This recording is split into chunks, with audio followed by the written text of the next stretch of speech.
ખેડૂતો માટે આનંદની હોળી. હોળીની જવાળાની દિશાઓ પરથી અંબાલાલ પટેલની વર્ષ સારો થવાની આગાહી. જાણીતા હવામાન શાસ્ત્રી અંબાલાલ પટેલે હોળીની જવાળાની દિશા ઉપરથી આ વર્ષે વરસાદ સારો પડવાની તથા સારું અનાજ પાકવાની આગાહી કરી છે. હોળીની જવાળા ઉપરથી પ્રાચીન સમયથી અનુભવી લોકો આવનારા વર્ષના વરસાદની આગાહી કરતા હોય છે અને એ આગાહી મોટાભાગે સાચી પણ પડતી હોય છે. ત્યારે ખેડૂતો માટે અંબાલાલ પટેલની આ આગાહી આવકારદાયક ગણી શકાય. પહેલાં તો કેટલાકના મતે હોળી વિશ્વમાં પ્રગટાવી હોય તો અનિષ્ટ ગણાય છે. કેટલાકના મત મતાંતરે કેટલાક આચારોનો મત છે કે વિશ્વી નડતી નથી, એટલે તેની અસર બહુ નથી. એટલે એ મત મતાંતરમાં આપણે ઊંડા ન ઉતારીએ. આમ છતાં આ હોળીનો પવન છે એ સાનુકૂળ છે. પવન લગભગ ઉત્તર તરફથી આવી રહ્યો છે.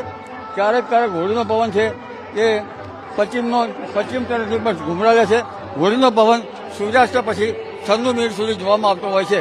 એટલે ઉત્તરનો પવન લગભગ હોય તો સવારે હજુ ઠંડક થોડીક રહે છે અને હોળી તાપીને જવાની શક્યતા રહેતા ખેડૂતો માટે વરસ સારું રહેવાના એ અનાળરૂપ પવન છે. હજુ આનીનું આકલન તો હજુ પવનની ઘણી બાબતો જોવાની છે, કારણ કે આ તો ઉનાળાનું મુખ છે અને હજુ વૈશાખ મહિનાનો પવન જોવાનું હોય છે. જો પવન ઉનાળું હોય તો સારું અને પવન દક્ષિણનો હોય તો વર્જ્ય છે. અગ્નિનો પવન વર્જ્ય છે.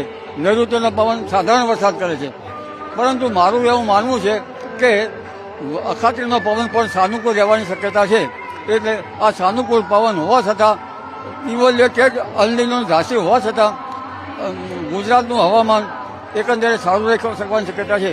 હવે અન્ય ભાગો દક્ષિણ ગુજરાત, સૌરાષ્ટ્ર, કચ્છ એ બધા ભાગોમાં પણ ભાગોમાં પણ પવન સાનુકૂળ રહેશે, કારણ કે આ પવન જે છે તે એટલો બધો અન્ય અનિષ્ટ પવન ક્યાંય હોઈ શકશે નહીં.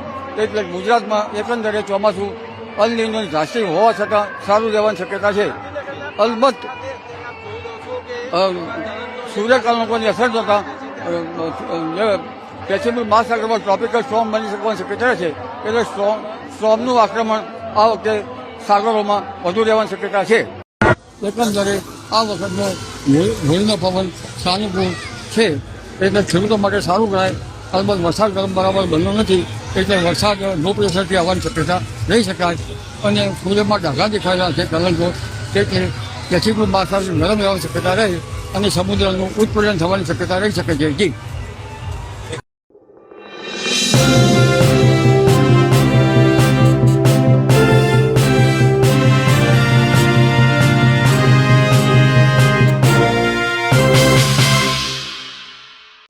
સમાજ માટે, સત્ય માટે, સત્યપૂર્ણ સમાચાર પ્રસારણ આપના મોબાઈલ પર તરત જ લાઈક કરો, શેર કરો અને સબસ્ક્રાઈબ પણ કરો.